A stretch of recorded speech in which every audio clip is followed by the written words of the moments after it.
Hi, and thank you for watching us here at Tax Talk UK, where we talk about all things tax and consider other important aspects of working for yourself, being self-employed and running a small business. So today, as part of our series of bite-sized demos showing you how to use your QuickBooks software, I'm going to show you how to raise a sales invoice in your QuickBooks software. Before I do that, if I could please ask you to take a moment to subscribe to our YouTube channel. That way you'll easily be able to refer back to this information, as well as finding other information available on a whole host of topics, all aimed at supporting you in your self-employment. And if you navigate to the playlist section of our YouTube channel, you will find the QuickBooks playlist, which has the full series of our bite-size demos. So back then to how to raise a sales invoice. So we have shown you how to do this previously. However, that was a couple of years ago now, and there's been much change to the QuickBooks software in that time. So it seemed prudent to update and show you in the current version of the software. So we're just going to pop into the demo account and show you how it's done. So here we go then on the demo account. And as always, there's several places that we could go to get to the function that we want to use. We have on the Get Things Done dashboard under our quick actions, you can see here the option to create invoice. If I can click on that, this raises a new invoice template for us. And if I just pop back out of that, if you are elsewhere in your software, perhaps you were looking at your business overview, or you were allocating your bank transactions, and so therefore you haven't just landed. If you go to your dashboards, Get Things Done, that will take you back to your quick actions menu. So as well as that, we can get to exactly the same screen using the new button here. And under customers, we want to select invoice. And you can see that takes us to exactly the same screen. So you can see here the invoice number at the top. This can be edited if you need to, but really you shouldn't have any need to do that. It's of course, it's important that your invoice numbering is sequential, and your QuickBooks software will make that happen for you. You won't need to do anything. So it would be unlikely that you would very often need to change the invoice number for anything. So what I normally suggest is to start at the top and work through. This is just to make sure that you don't miss any fields. So we start with the customer. So the customer or the client that we want to invoice. And if you don't already have the customer in your QuickBooks software, it's a new customer, for example, we can, as always, just click Add New here to add them without leaving the invoice screen. You don't need to come out of the invoicing to add the new customer. So there we go, select that, make sure that there's an email, especially if you want to email the invoice to them. It's important that you have that email in. It's good if it's actually logged within the customer record, because that means if you subsequently need to send a reminder or a statement, the email's already there for you, and that makes that much easier. So we would then select the terms. And again, if the terms that you are operating aren't on there, we can select Add New to add them, the date of the invoice. And if you've got your terms, you can see that the due date will automatically pull through from the invoice date. So here we've selected net 30, and it has added the 30 days on to bring the due date on the invoice. So then we come down to the actual detail of your invoice and what you are invoicing your customer or client for. So if you are, once you have started to invoice your customers, you will already maybe have your products or services set up. If you need some help on how to set those up, specifically what to do once you hit the add new button. We do have another demo video on that, so I won't cover that now. So I'm going to select the product or service that I want to invoice for this customer, and I am going to fill the description. This is what you would want to go onto your sales invoice that your customer would see. So this obviously is to help your customer understand what they are being charged for. And you can put as little or as much on there as you want to. It's completely for you and your customers' requirements that's on there. So you can change the quantity if you have several of the same amounts, or leave that at 1, and then the rate per item. So you can see now if I put 2 at 50, automatically adds that up to be 100. So the VAT module, obviously, if you are VAT registered, you need to put the appropriate level of VAT on there. If you're not VAT registered, you likely won't see that box, but if you see that box, you would just select no VAT.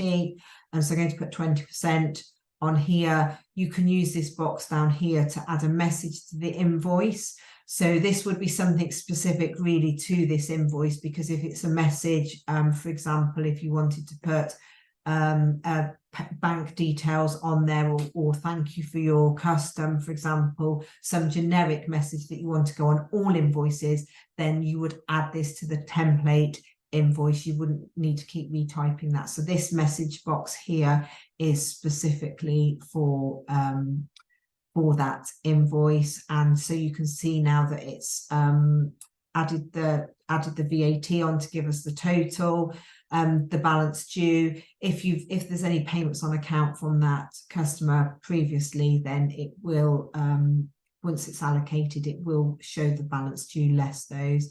You can also add attachments that are for your reference.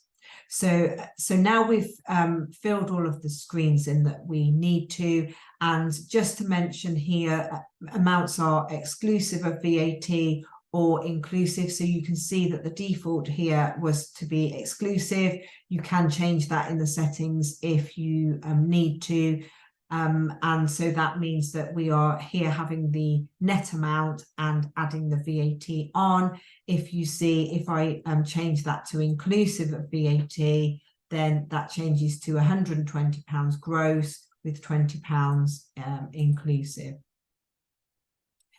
So just a couple of things to mention here. You can print or preview the invoice if you want to see what it's going to look like before you send it to your customer, or perhaps you need to print it to present it to your customer or client. So you can select the print or preview, then print or preview, and then this will show you a preview of what the invoice will look like. Now, you may then think, oh no, I should have put this in the description. So you can change anything on the invoice, or perhaps that you have more items to add that you realize at this point. That's fine until the point that the invoice has been sent to the customer. You can add it, edit it. That's fine. Once it's gone to your customer, if you realize that you've made an error beyond just description or simple information like that, if you're changing the date or figures, then I would suggest once an invoice has been issued, then you should credit it and reissue it if you need to change it, just for clarity and a clear audit trail on what's happened. If you want to change the actual layout of the invoice or the colouring, the things, how the invoice actually looks, or add your logo, then you will need to go to the to customize the template. And again, we have a different video, so I won't go into that now. So then you could print that from there or download it if you wish to. And then you, on the drop down next to where you've got default save and close, if you click the drop down, you've got save and new. So you would do that if you perhaps had printed the invoice, but you have another one to raise and you don't need to do anything more. Save and send gives you the option to send that by email to your customer or or client.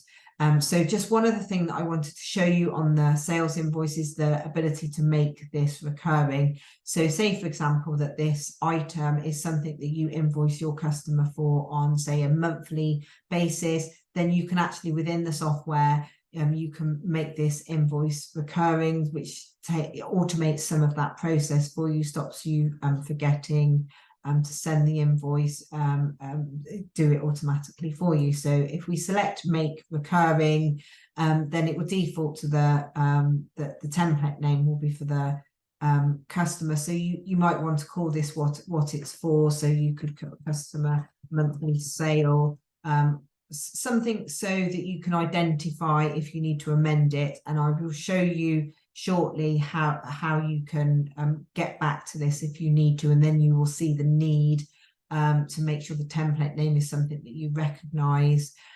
So say, for example, that I want to invoice this customer on a monthly basis, and I'm going to do that on the 15th of every month.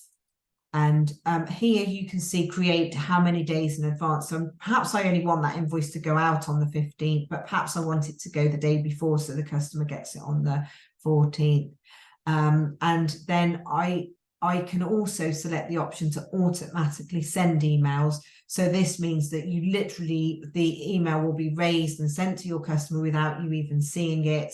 It depends on the circumstances. You may or may not want to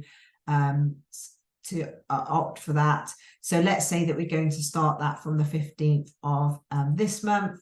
And if there's an end date, so say, for example, if it's something you've got an agreement to do for 6 months or 3 months, or, you know, you can actually put an end date, or however many invoices. So you could say, select a date that you want it to end, or you can say, actually, I want this invoice to go out 6 times. So you would, again, here, you would have this is brought through from the invoice that we've just raised, that we are actually making recurring. And so if we save that template, then you can see email address. Because I've selected to automatically send emails, but I didn't have an email address in. So QuickBooks is identifying that it's not going to be able to do what I've asked it to do without that information.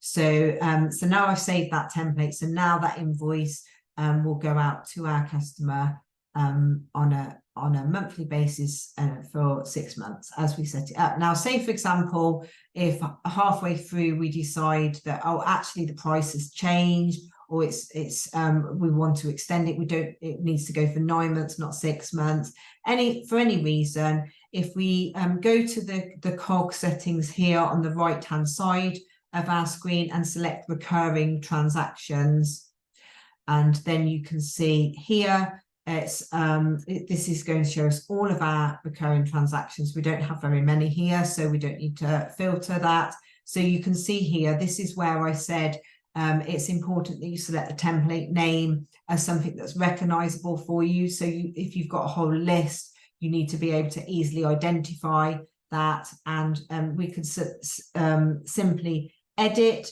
duplicate it. Maybe if another customer needs to have exactly the same recurring invoice, we could duplicate it and change the customer name. We could pause it if needed, and we could skip the next date or delete it altogether. So if we go into edit,